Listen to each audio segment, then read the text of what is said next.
Now we are today studying another checkpoint, which is the spindle assembly checkpoint and progression to anaphase.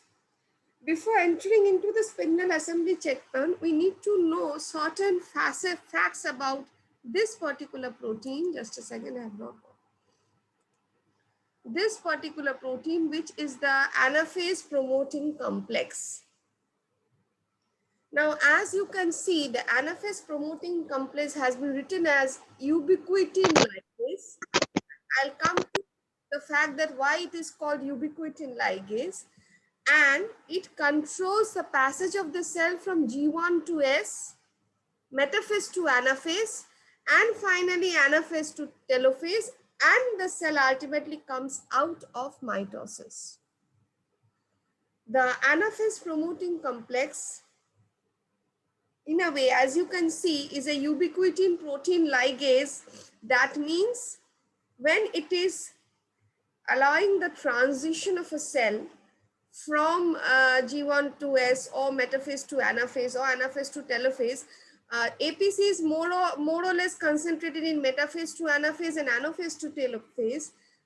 Since the protein is an ubiquitin ligase, these particular proteins are capable of regulated degradation of the target proteins. So how does it act? At a defined time, when it is supposed to be activated, it gets activated. Once it gets activated, it selects its target and it degrades its target. Remember, the proteins which we studied earlier were kinases or phosphatases. If you remember, the cell cycle proteins we studied, the enzymes we studied. So their function was to add a phosphate or remove a phosphate. In that way, I'm activating the target protein or deactivating the target protein. But this group of enzyme, as you can see by the name, is something different. So what they do, they identify the target and they degrade the target so that the cell is forced to exit a certain stage of the cell cycle because they have degraded the target. Now, as you can see that the anaphase promoting complex is also known as cyclosome, and when it degrades the target, specifically it can degrade the mitotic cycline. The mitotic cycline is cycline B. We have studied the maturation promoting factor, and there we realize that once cycline B is degraded, the cells comes out of mitosis. So this is important. So this can degrade the mitotic cycline by recognizing a certain sequence in these proteins, which is known as the destruction box sequence. So this is the mode of action of this enzyme. As we walk through today's lecture, we'll understand more about this enzyme. But before that, I want to show how a ubiquitin protein ligase acts. Now, this is a small protein which is known as ubiquitin. Ubiquitin is a protein which is about 76 amino acids long. These proteins are usually attached to target proteins by a lysine side chain. Lysine is an amino acid. So when they are being attached to a target protein, they are attached via their carboxyl end. You can see they are attached via their carboxyl end to the lysine side chain of the target protein. Now, there are some molecular messages as to how the ubiquitin is attached. I'll not be getting into details of all the molecular messages. Concentrate on this message. If the target protein is attached to the ubiquitin molecule at lysine 48, the target protein is attached to the ubiquitin molecule again by a lysine side chain. And now these ubiquitin molecules, you see one ubiquitin molecule has attached. The next ubiquitin molecule comes in and attaches with the first ubiquitin molecule via the lysine side chain, see lysine 48. The third molecule comes and attaches to the second ubiquitin molecule via lysine 48. So this goes on. What do we have? We have a chain of ubiquitin molecules being attached to the target protein. So whenever there is this chain of lysine molecules being attached to a target protein, and the connection is between lysine 48 of the ubiquitin molecules, the molecular signal is that these protein is to be degraded. So that is how the APC is signaled that come and degrade me by the cyclins. So any protein, there are lots of proteins present in our cytoplasm. How does a cell decide which protein to degrade and which protein not to degrade?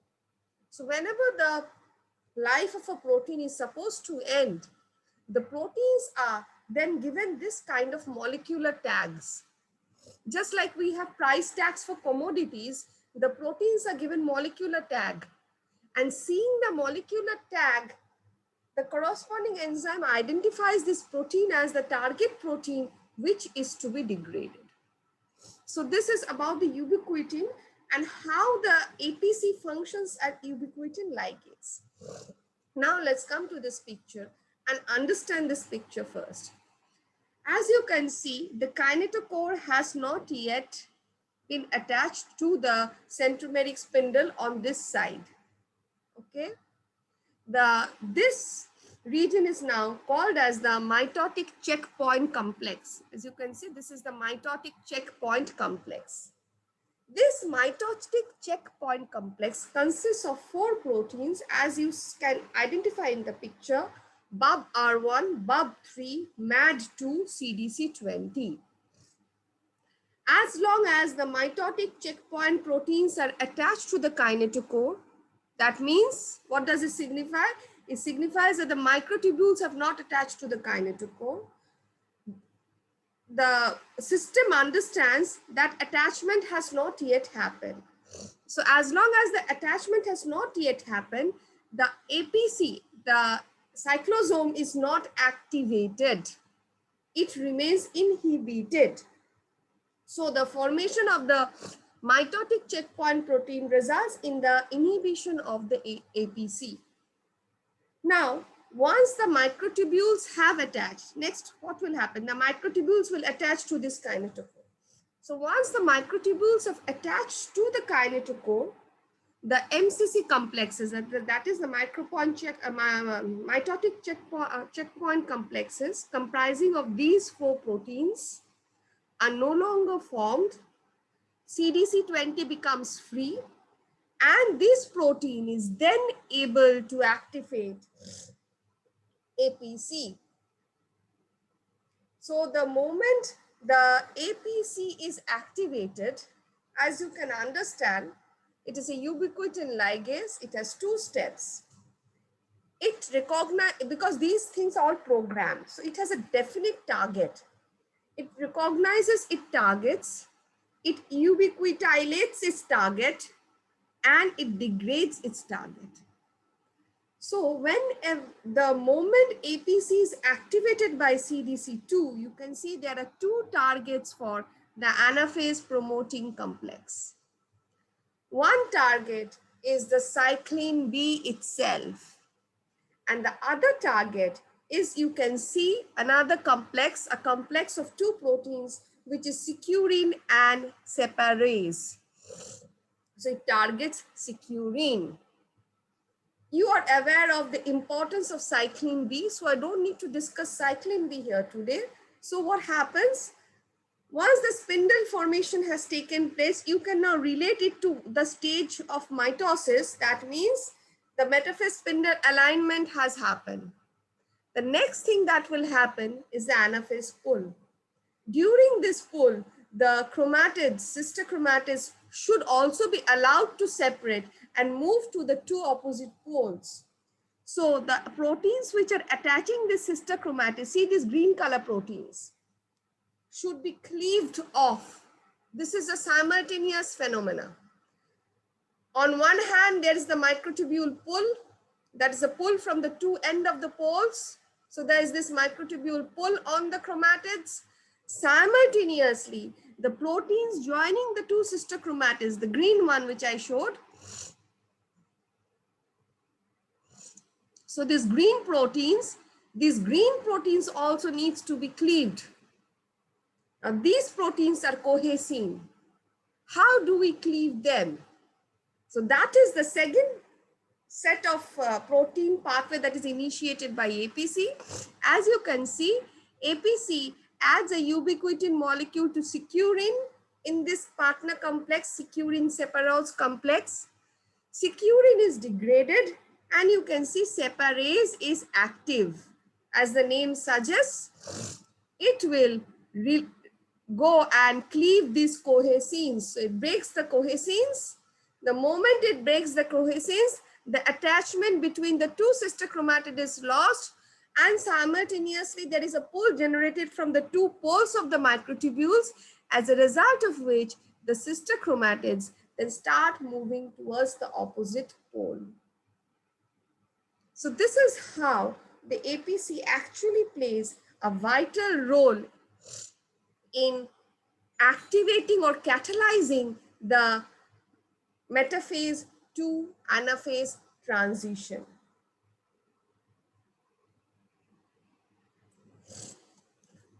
However, I have not finished with APC yet.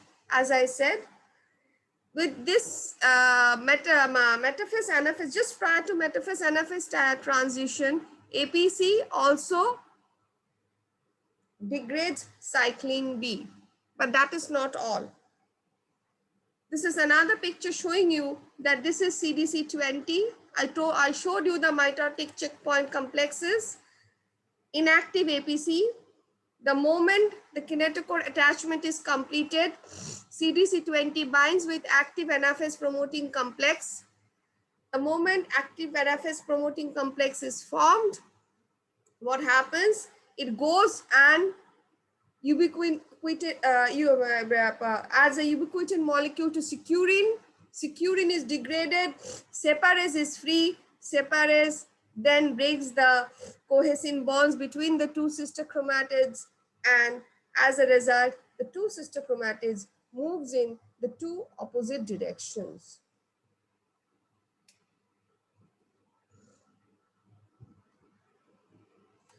One thing we should know about APC before moving into the next slide is that the APC is activated during the mitosis, and the deactivation of APC takes place with the expression of the cyclin D CDK complex at G1.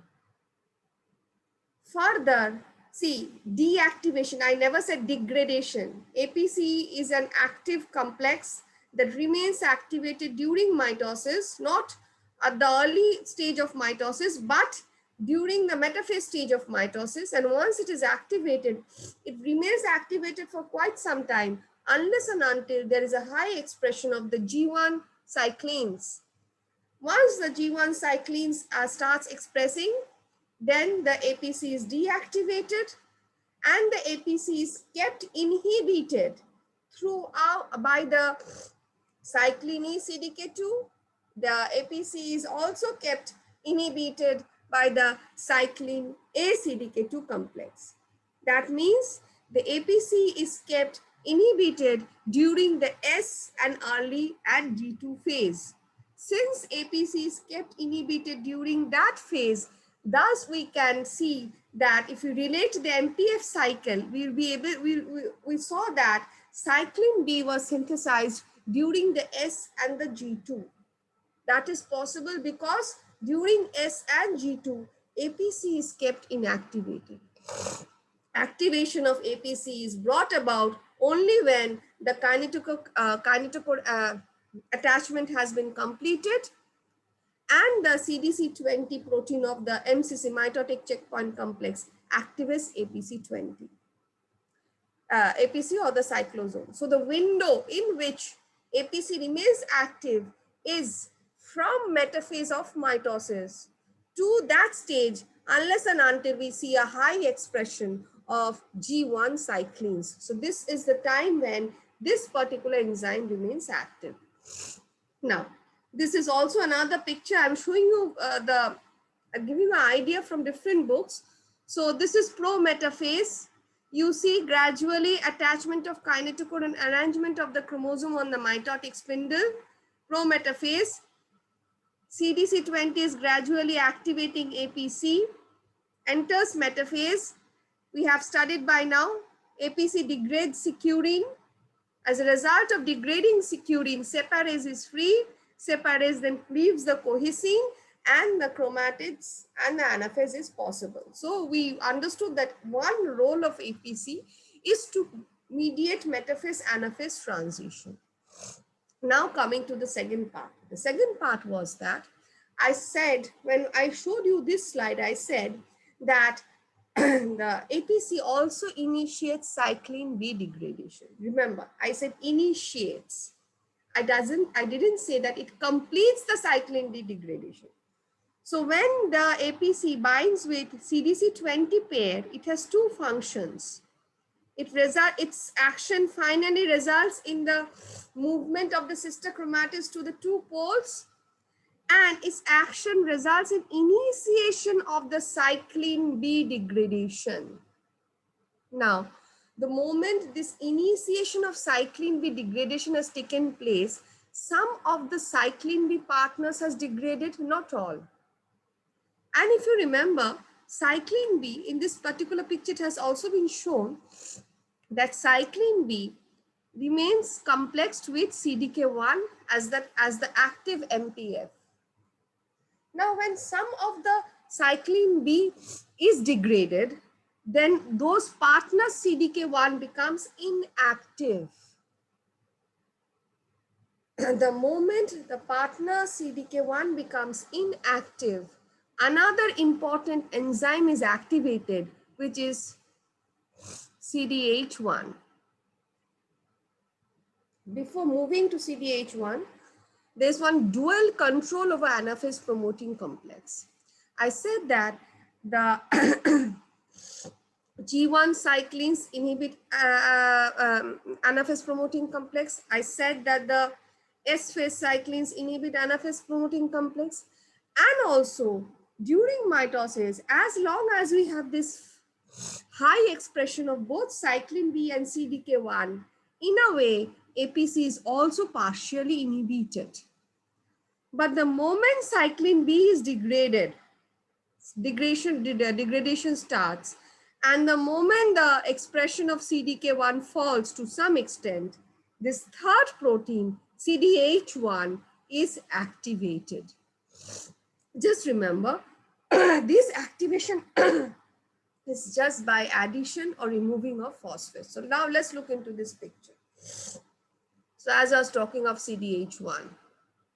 So the moment the CDK1 concentration decreases by the process I just now explained, what happens?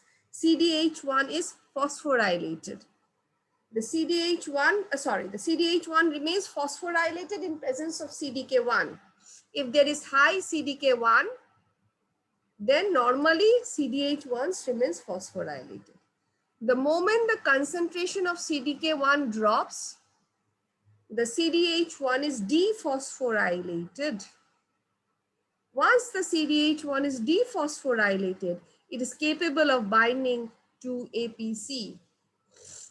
The moment it binds to APC, this partner protein then forms another activator complex, which then brings out the degradation of all those proteins or all those enzymes which were till date playing a pivotal role in mitosis. So as you can see, it brings about degradation of cyclin, CDC20, and while explaining the function of MPF, I had said that there are these aurora and polo kinases. So these aurora and polo kinases are also degraded.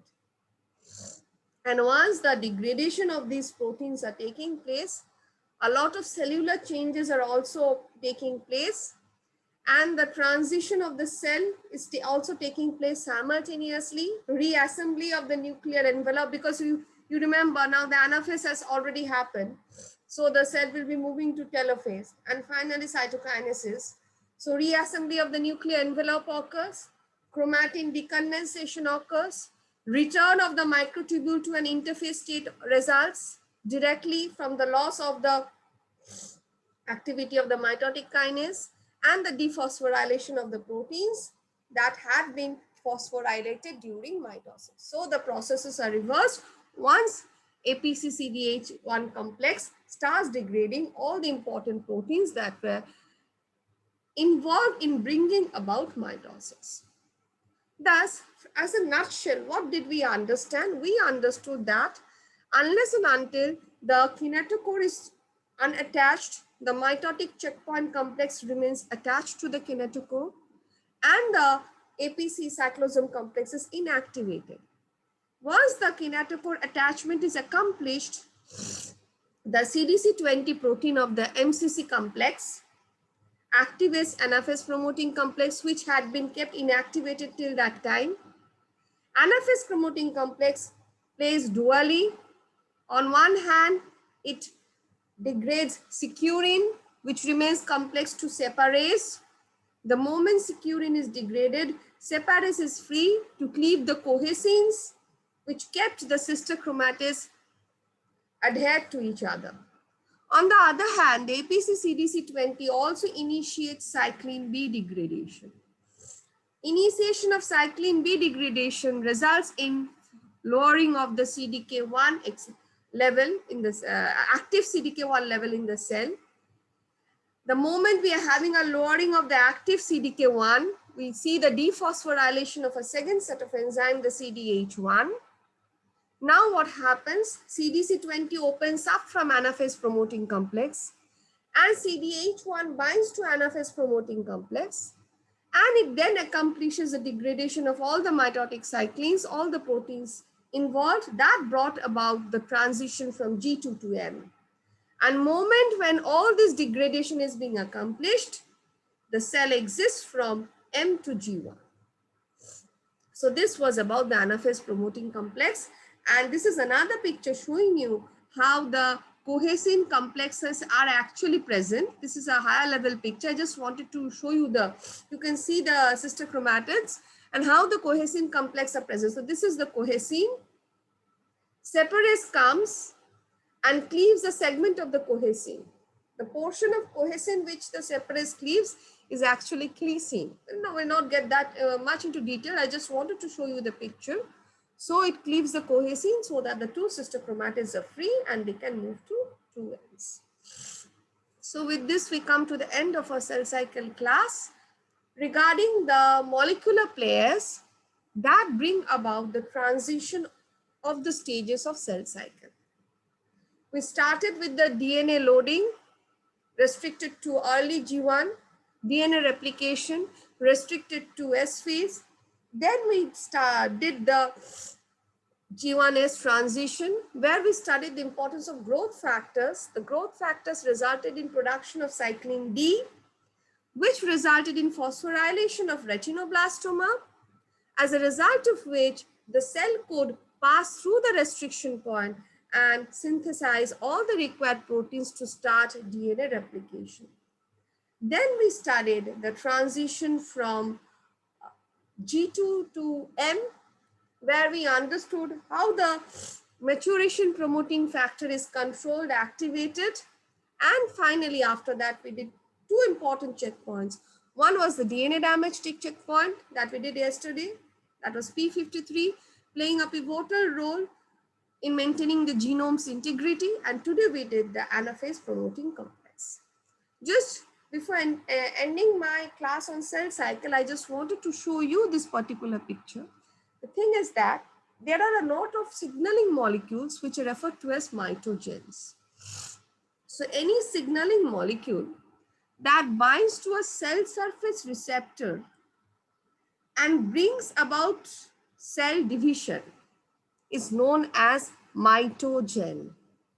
So to keep it in mind that all signaling molecules are not mitogen, but some signaling molecules on binding to a cell surface receptor can induce the cell to enter a stage of proliferation. So most of the growth factors are actually mitogens because they induce the cell to proliferate. The moment I'm using the word proliferate, that means you should have idea that the cell is about to divide. So the growth factors helps the cell to divide. So signal ligand complex, ligand receptor, when the signal is a such a signal that it binds with its receptor and is bringing about mitosis, such ligands are known as mitogens. Since we have studied two basic signaling cascade, I'm not getting into the details of the signaling cascade, but just to give you a bird's eye view, the moment the ligand, which is a mitogen, binds with its receptor, it starts initiating downstream signaling cascade. And the downstream signaling cascade that this kind of mitogens initiate is the MAP kinase cascade, that is mitogen activated protein kinase cascade. The full name is mitogen activated protein kinase cascade.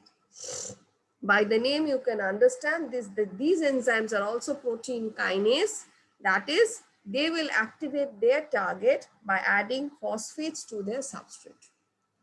So once the signaling activation is started, what happens?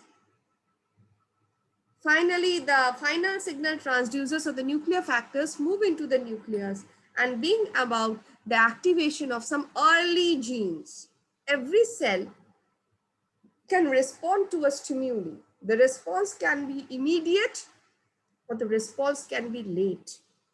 Some cells initially start an immediate response and gradually they proceed to a late response. A beautiful example is our body's lymphocyte. So whenever a lymphocyte faces an antigenic challenge, it has this stepwise activation where its early genes are activated and then gradually a set of late genes are activated. So as I was telling this story, so this is that some immediately early genes are activated and we see the transcription of a regulatory protein, which is known as MYC. Now, once MYC is produced, MYC results in activation of some delayed gene. So remember, one protein is acting as a transcription factor for starting the pathway of another gene cascade. So the moment MYC activates the delayed gene expression, you can now see the production of cyclin D. And once cyclin D is produced, you all know the story. RB phosphorodilated, E2F free. E2F is able to synthesize all the proteins required for replication, and thus the cell moves from G1 to S and will gradually proceed to G2 to M. So this is about how certain mitogens or signaling molecules can act as ligand and bring about mitosis of the target cell.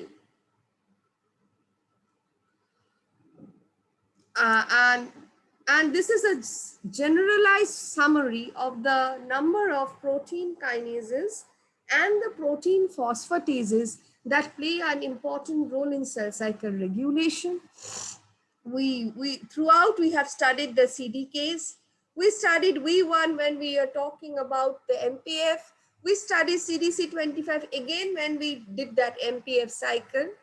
We talked about two important inhibitor proteins. One was P21, which we discussed yesterday, when we saw that P53 can activate the gene for P21 and initiate P21 expression, which can bring about an arrest in the cell cycle.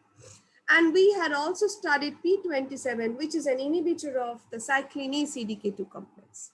And talking about the ubiquitin ligases, we today studied the CDC20, the CDH1, and the APC cyclosome complex. I didn't get into SCF. Talking about, if later on, if you're interested to know about SCF, I'll let you know. But for now, understanding APC is more than enough.